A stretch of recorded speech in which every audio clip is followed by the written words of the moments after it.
On a des combats que nous pouvons avoir dans notre vie parce qu'on a ouvert les portes aux forces de l'enfer. Il y a des portes, il y a des démons qui entrent dans la vie de certaines personnes à cause d'une vie qui est désordonnée. Il y a des esprits qui circulent même quand vous allez dehors. Et quand tu n'es pas bien spirituellement, il y a des esprits errants qui peuvent entrer en toi. Ça n'a rien à voir avec tes origines, ça n'a rien à voir avec les hôtels des familles. Ce sont des esprits que tu es allé chercher. Pourquoi? Parce que tu es faible spirituellement.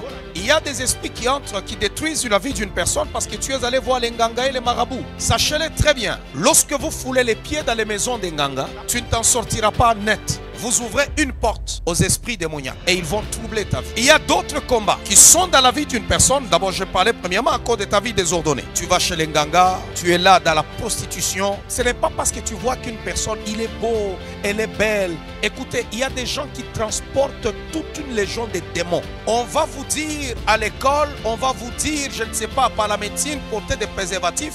Mais les démons, eux, ils se transmettent même avec préservatif. Parce qu'il y a des gens, quand tu vas même épouser quelqu'un, tu n'épouses pas une personne à cause seulement de sa beauté physique. Il y a des femmes tombeaux. Si tu vas la prendre, tu crées ta propre tombe. Et il y a des hommes aussi. Il y a des filles, elle était belle, elle était correcte. Elle est allée tout simplement s'allier avec une catégorie de personnes, un homme, et tu sens que toute ta beauté est partie. Tout l'éclat que tu avais part. Tu commences même à pousser des boutons, tout ça, tu ne comprends pas. Ça vient d'où? Tu vas prendre tous les produits, rien ne disparaîtra. On peut te donner toutes sortes de lotions.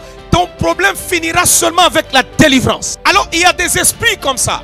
À cause du désordre dans la vie d'une personne, qui ont 1000 partenaires. Il y a même des filles, il ne faut pas la sourire. Si tu la souris seulement, elle te dit oui. Alors il y a des esprits comme ça qui entrent dans la vie de quelqu'un et qui troublent sa vie. Les autres, ils aiment tout le temps qu'on lui dise, il y a un prophète là-bas. Il y a des nganga qui se sont déjà transformés en prophètes. Alors on va te dire des pratiques qu'il ne faut pas. On va même te laver. On te lave. Depuis quand nous, dans la Bible ici, on lave les gens? Tu portes des démons à cause de ces pratiques. Nous proclamons la parole. Nous sommes lavés par le sang de Jésus, par la parole. Même le nettoyage par le sang, ça se fait par la parole. Si quelqu'un t'a dit non, on a lavé les pieds des apôtres. Oui, c'est les pieds, même pas les jambes, les pieds. Quand on parle des pieds, c'est jusqu'ici, c'est ça le pied. Alors il y a des gens qui ont laissé entrer des forces démoniaques dans leur vie à cause même de leur désordre spirituel, qui n'entendent pas qu'on lui dise là-bas il y a un serviteur de Dieu, il court. Il y a certaines choses que tu es en train de vivre, si seulement tu connais la parole de Dieu, elles disparaîtront. Mon peuple est détruit parce qu'il lui manque la connaissance. Ne cherchez pas seulement à aller courir derrière les prophètes.